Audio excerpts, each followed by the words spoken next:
So, hello everybody, I'm glad that you are here. I'm Markus Hauck from Codecentric from Germany, and today I would like to present you my more or less ad hoc framework on how I build my presentations.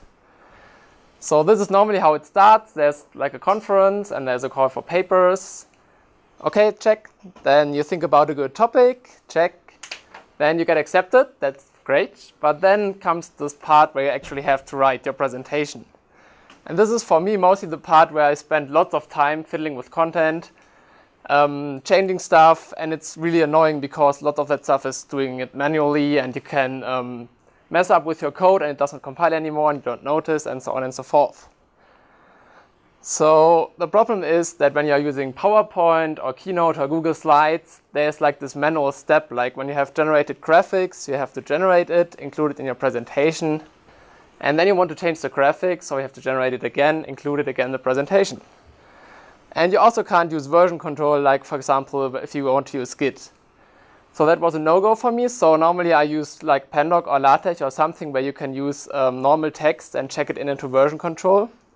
But then comes the next problem, because you still have to include those pictures somehow. And you also have to include your code somehow. So I was more or less fighting with some graphical editor most of the time until I started to migrate to LaTeX and Pandoc. And as I said, we still need to figure out how to handle pictures and generated code. So in a nutshell, this talk can be described like this.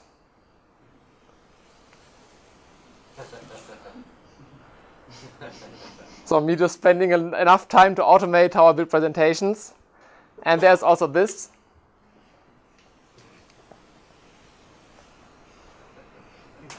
So we are basically, so I expected to be somewhere there as always, and now I'm somewhere here, but at least I can give a talk about this part. So it's great, worked out good. Okay, so this is a quick overview over the tools that I will be using in my presentation. So I will use Nix for system dependencies, like example the tools that you use to generate your graphics, like Graphis or ImageMagick or whatever. We will use the Haskell library Shake to write a custom build system. I will use Doll for some configuration-like stuff. LaTeX for slides, but actually you could also use Pandoc, Markdown, or whatever. And other tools like Ditta and Graphis to generate some images. And we have I had a wish list of things that I want to support in my presentation. So I want to have it under version control, so I can push it to Git, I can release it to Git, we can collaborate via Git. I want it to be reproducible, so when I have my presentation and I want to build it on Travis, I want to have the same description as on my local PC for the build environment. And also if somebody else wants to build it, I want to be able to ship some description to him, he can execute it and build my presentation. And this is also important that it's a single step, because you don't want to go through a list of 10 steps in order to build a presentation. It should be declarative. So as much as possible should be generated from a single description and not included. So for example, images could be checked into Git, but binary data in Git is not really meaningful. It should be checked. So whenever I have source code in my presentation, I would like to have it checked that it actually makes sense and compiles. And in the optimal case, also a linter running against it. And it also should be minimal. So whenever I change some small part in my presentation, I don't want to brute force generate everything from scratch. I only want to generate the stuff that has changed.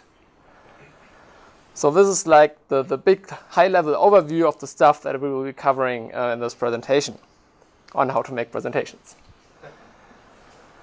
And as much as I love to talk about theoretical concepts, the goal of this talk is to show you that you can use most of the FP techniques to also apply it to like normal stuff in the real world. And it's not just some free monad stuff or whatever, which I will be talking about tomorrow. And the goal also is, as I said before, to have as much description in your presentation and not some pre-built images or pre-built code. OK, so let's go to our first tool, which is called Shake. And the website is shakebuild.com. You can have a look in there, and there's a quick getting started if you want to read that afterwards. But in a nutshell, Shake is a library in Haskell that allows you to write your own custom build system. And I emphasize the point here that it's a library. So it's not some tool that you run it's a library that you build, and then you can call it from your Haskell code. Whether you call it from your main function or whether you call it from some web interface, doesn't matter. It's just a library, and you can hook it into whatever you want to. And as a quick description, Shake compares to Make, the C-build tool, like Monad to applicative. So for applicative, the structure of your computation is fixed, and you only have in Make static dependencies. Shake is more powerful. It has a whole monadic capabilities, so you can branch on conditions and then change your dependency if you want to. So how do you use Shake? Well, you specify some rules to create output from input. So for example, here we call in our main method then our shake args method with some options that we can also change. And then we want some target rule here from our main. So now we just need some rule to somehow build our slides.pdf file. And for that now come the shake rules. So the rules also always have this form, so you have some pattern, then this percentage closing bracket operator, and then you have the lambda with the output, and then some monadic action that is responsible to create this output file. And inside here you can have any monadic action that you want to. Actually it's a custom monad, but you can lift any I/O action into it. So here is a standard rule that says whenever I have a star.txt file, though this is a CLOP pattern, I can produce the output, and I first println something, and then I just call the external touch command to create it. So this is obviously a nonsensical rule, but it will create our output file. Okay, so here's a little bit more complex rule. So we say that whenever somebody wants the slides.pdf file in the build directory, we first say that our input is the same as what we want to generate in the output, but it has the extension .tech. Then we need it. So need says this is something that Shake has to provide me with. So here we say need input included for file, which is hard-coded, and a Beamer themes for file, which is also hard-coded. But the input will be a tech file. So Shake will then look up a rule to build that tech file when it doesn't exist. So this is how you chain your rules. And then you just call the latexmk command here, which I just specify as the external tool latexmk with some flags that I'm giving it here. And I just call it on the input tech file to create our PDF file. So this is just a rule that calls some compiler on tech files to create our PDF file. And this is the visualization of this rule. So whenever you want to create slides.pdf, you need slides.tech, font.tech, and theme.tech. And then you recursively call the rules for those files. So the general idea is whenever you have dependencies, you express them via Shake, via this need operator. And then you let Shake just figure out what it has to rebuild, because it's smart enough to remember what last status of this file it has seen and whether it has changed in between. And this also ensures minimal rebuilds. So if something has not changed, for example here if slides.pdf has not changed and it exists, well then we don't have to do anything. If the tech file has been changed because you edited it, then it will trigger the whole compilation step and it will generate slides.pdf again. And you have your updated presentation. So you don't have to worry about either building everything from scratch every time and waiting for a long time, or you have to manually figure out what stuff you have to rebuild and include in your presentation. We just let Shake handle that. Okay, so up until here we only have Shake as our library to manage dependencies. And we get this kind of build system for our presentation. So let's tackle source code next. So normally when you have source code, you implement it somewhere in a normal project, you compile it, you make sure that it works. Then you copy and paste it into your presentation. Then you reformat it a little bit because it has to fit on the slide. And at some point, maybe you change your original source code again. And then you have to remember, well, you again have to do wide editing of the code on the slides to make it fit the original source code. Or you copy and paste it again. And then at some point, you normally notice, unfortunately, most of the time during the talk, that it doesn't even make sense what's on your slide anymore. And it wouldn't even compile. And I kind of got sick of that. So totally broken is to just copy and paste your code. And there's normally a better way if you can specify like an extraction based on line numbers that will work. So you could just say, take line number 10 to 20 from this file. Yeah, that is okay, but after editing or formatting, or maybe you change something in the source code and all of your snippets in your presentation will be senseless. So that's also not what we want. We want something better. So the idea is then to extract our source code from the actual project. So there's no copy and paste, there's no line-based extraction. We just specify a region in our original source code using comments. And then we write some Haskell code to extract everything in between. So we say, here's the start of our snippet, it's some snippet foo, and here's the end, and just extract everything. So for this, we will be adding comments to our code. This is the only price you will have to pay. And we also write a small snippet file that describes which file we look it up and from which start and end point. And then we can use shake to automatically extract them from the description. And then we automatically include them in our code, in our presentation file. So here is a sample extract from my actual source code. And it's actually meta because I had to create a rule that extracts a snippet inside a snippet. So here's the dash dash. So this is Haskell code. So the dash dash is the comment for Haskell. And basically it's arbitrary what is written here. I just kind of converged on this convention that I say snippet, colon, and then some name. And then I have an end marker that just says this is the end of the PDF rule snippet. So we just need to describe this snippet in some external file. And for this, we will be using DAL. So DAL is a configuration language that is guaranteed to terminate. So you can think about this as a sort of lambda calculus, but for your configuration. It's not Turing complete, but that is on purpose, because if you have a config file, well, you definitely want it to terminate at some point. So you are not able to write non-terminating programs in DAL. And it's also cool because the subset of DAL that has no functions and stuff like that can be converted to JSON and YAML. So that means if you're sick of editing YAML, you can just use DAL and then convert it to YAML at the end. And it's also great because it has types. So you can actually type your configuration, and if it's not a valid configuration, it will not type check, even before you have it in your program. And the last thing is you can also map it directly into Haskell. So you have either the choice of converting into JSON and YAML and using whatever language bindings you have, or you can use Haskell and just directly map it. So here's an example configuration file that shows some of the features that DAL provides.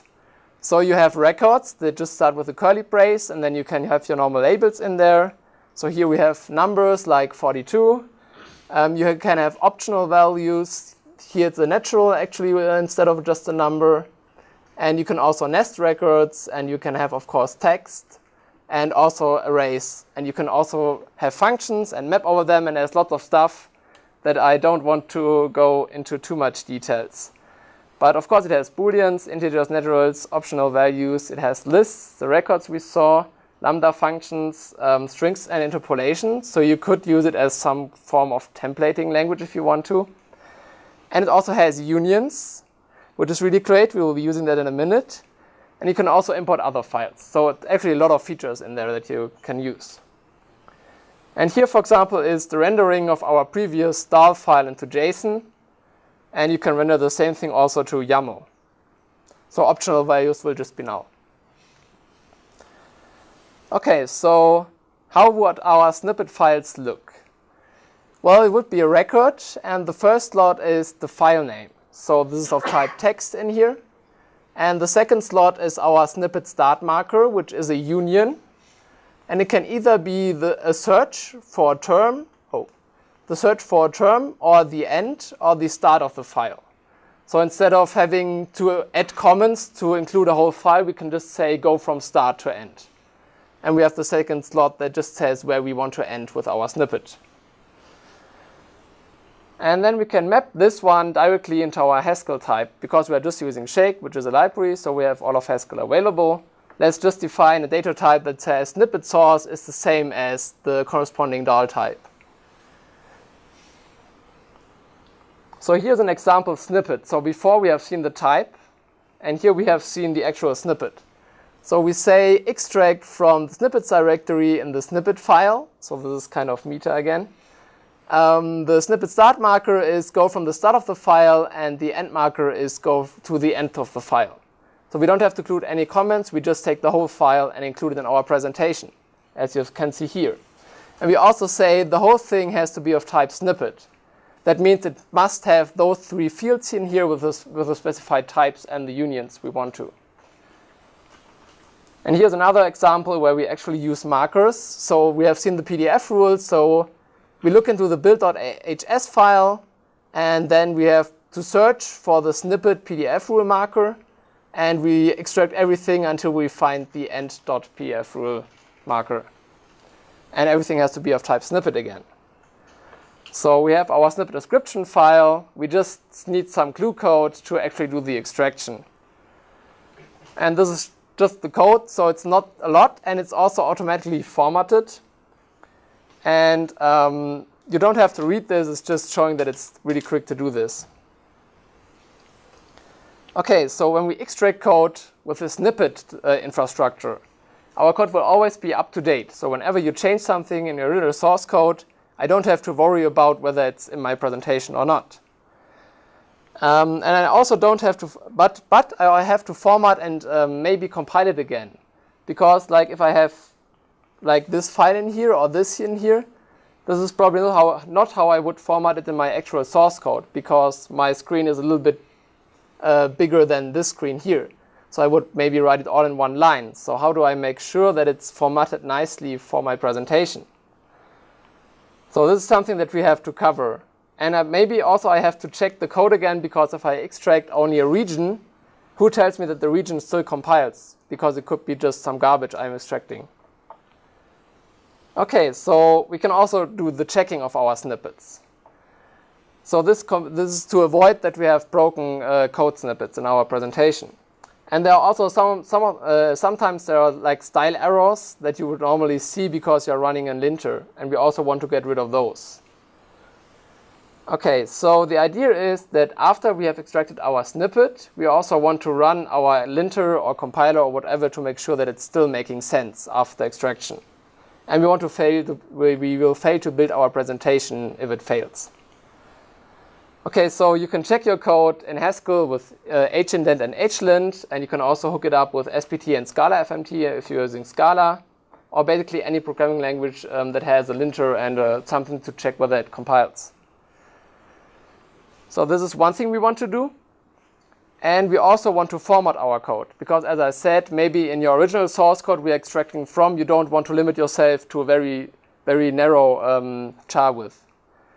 So we can use some auto-formatter, for example, to format everything to have a width of 55 chars, which is what I'm doing.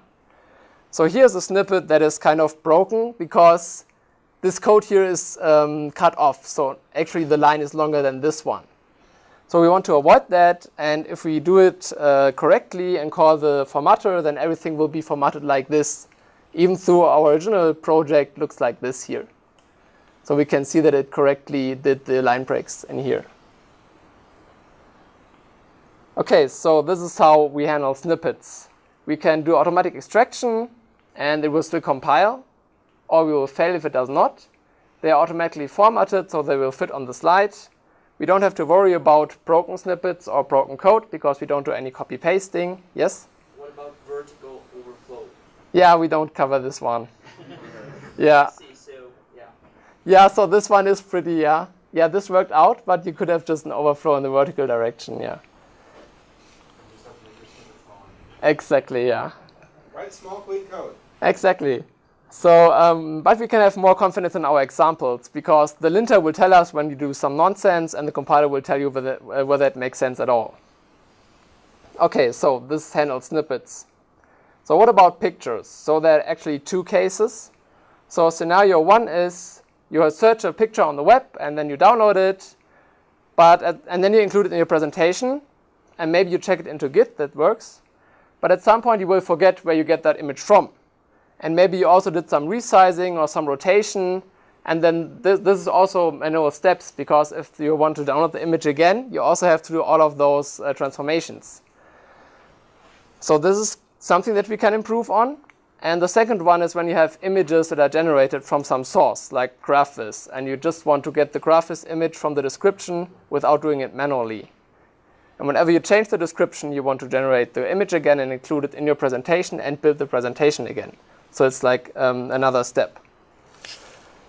So let's first cover downloading pictures. So here's a picture I got from the web. I don't know whether you know classic programmer paintings. If you don't, Google it.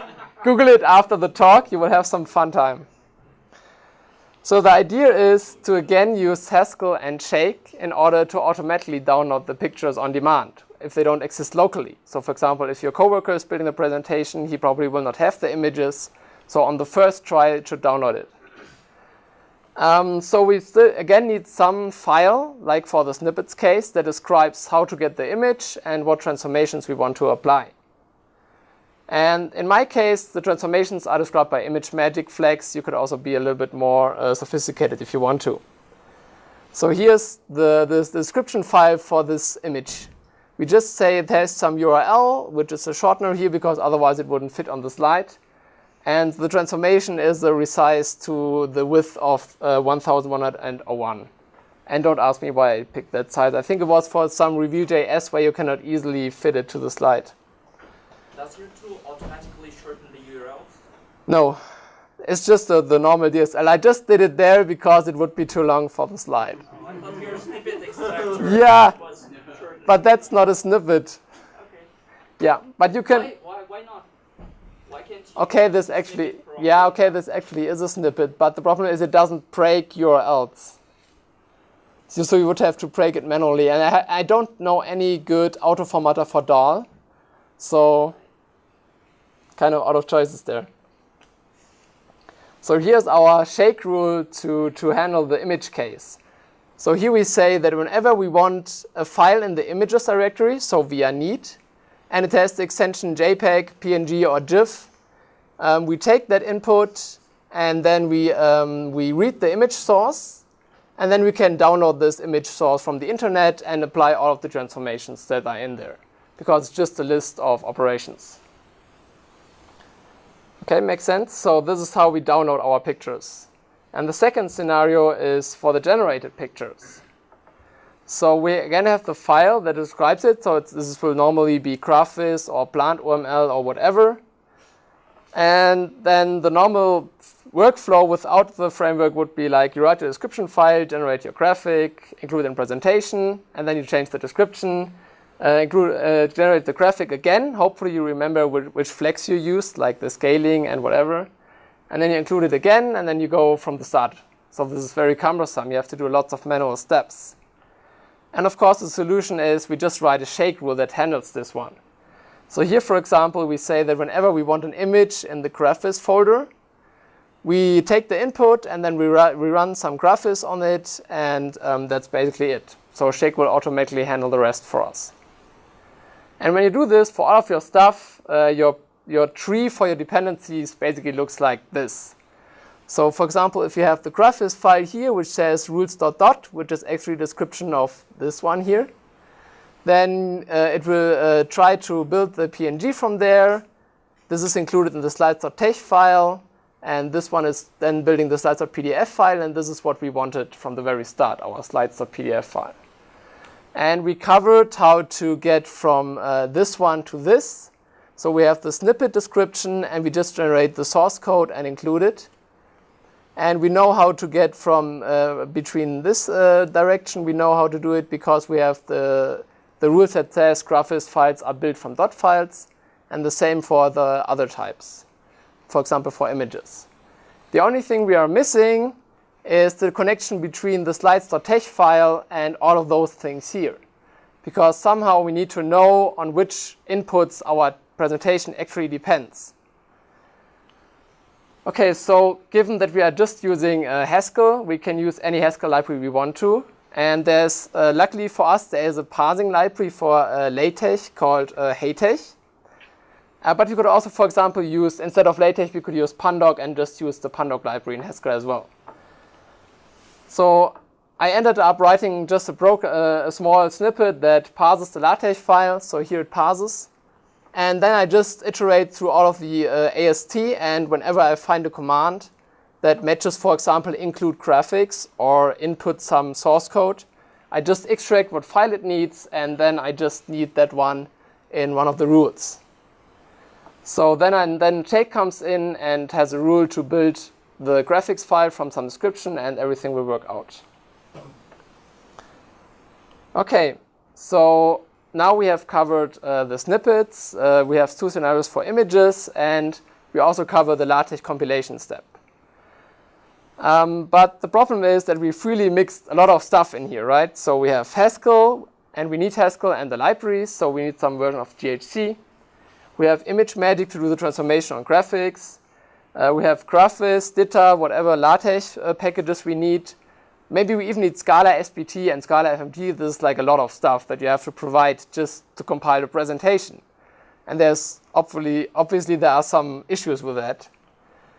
So, but let's first try to build our presentation on Travis, right? How hard can it be? Yeah, well, so you just have to install some stuff. So you have a small Travis file that does some stuff, and it installs some packages. So some of them are needed. Some of them are provided in the normal repository. Otherwise, you have to just download them from somewhere and put it somewhere. And at the end of the day, it's like it's madness because everything is Ubuntu specific. And how do you know whether it works? Well, you start the Travis build. It's red. You look at the log. Oh yeah, this library is missing. You start from the very beginning again. So this is not really what we want. Okay, so and also if you want to get your coworker to build this presentation, then you're out of luck if he's not using Ubuntu, because this one is just Ubuntu specific, because Travis is building mostly on Ubuntu, or at least it was like 3 or 4 years ago when I started writing this Travis file. Okay, so this is clearly not a solution.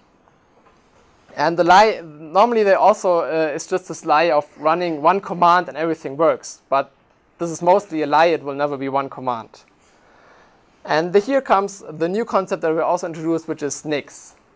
And with Nix, you can actually achieve that. So as long as you have Nix installed, you can use Nix in a single command to build the presentation, and it will download all of the dependencies that you need.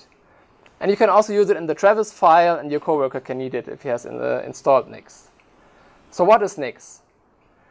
Nix is actually it's multiple things, but here we will cover Nix, the package manager, for Linux and other Unix systems, but it's also supported on macOS, but don't expect it to be as good on macOS because a lot of packages are missing there. So if you're on a normal Linux or Unix-like system, you will be set up completely. People ran it on Windows subsystem for Linux. Yeah, exactly. Yeah, but there are multiple things. So Nix is a language, it's a package manager, and there's also Nix OS, and there are other stuff built on top of it. So the idea is you have a language that describes your packages or your dependencies.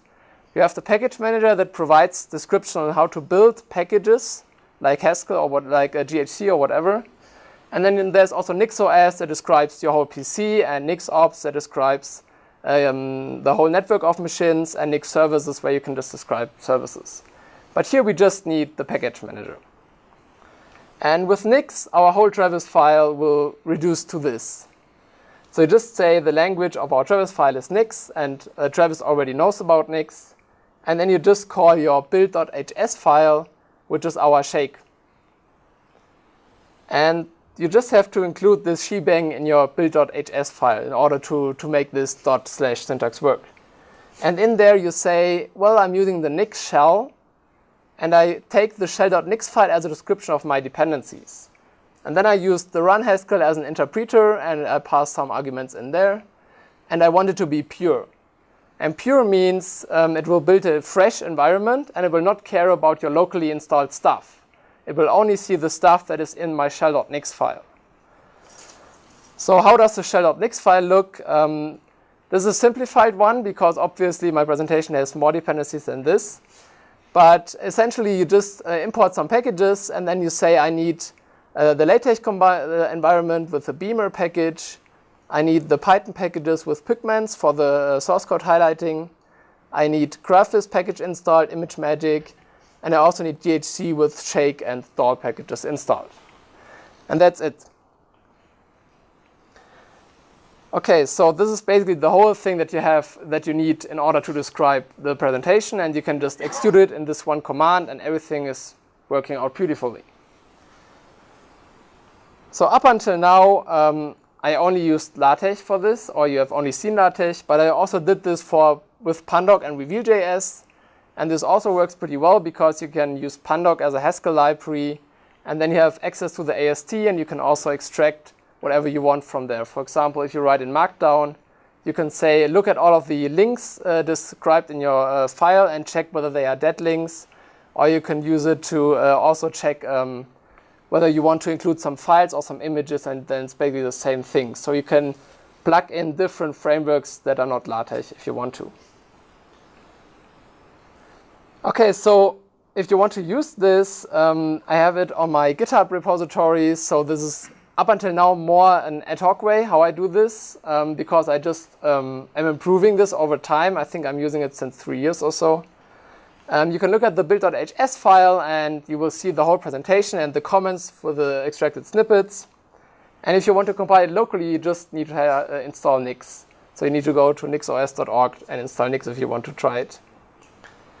And that's all that I have. So thank you for your attention, and I'm happy to answer any questions.